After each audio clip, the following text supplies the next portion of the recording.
So the big talk by liberals is to pay people at the bottom of the wage scale a $15 an hour minimum wage. Of course, the $15 an hour protesters and socialist politicians like Bernie Sanders think that would stimulate the economy, give burger flippers a bunch of extra money to spend, and everything would be happy again.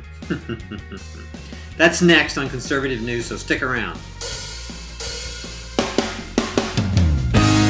So instead of paying $1 more for a Big Mac to someone who has no skills and gets that money for doing nothing extra, why don't you just spend that extra dollar at the grocery store or buying gas, which, by the way, the government makes more money on a gallon of gas than the oil companies do? Hello? Or spend it on a chocolate bar or a beer or whatever else you want to spend it on to stimulate the economy. Why should you give an extra dollar to someone for doing nothing so they can spend it on something that you could have spent it on? I mean, what do you get for it, for paying an extra dollar for your Big Mac? You get nothing.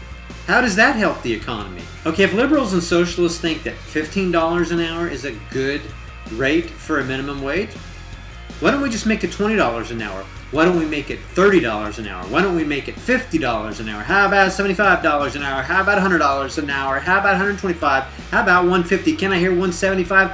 Why don't we make it $200 an hour? That's it. Let's make the minimum wage $200 an hour. I mean, if $15 an hour would stimulate the economy, $200 an hour would really stimulate the economy, wouldn't it?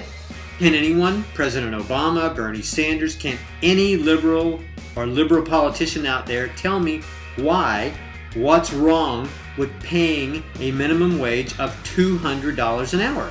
Go ahead, use your liberal logic and tell me why we can't pay a minimum wage of $200 an hour. Go ahead, I can wait. Okay, that's it. This is Alan with Conservative News, and we will see you next time.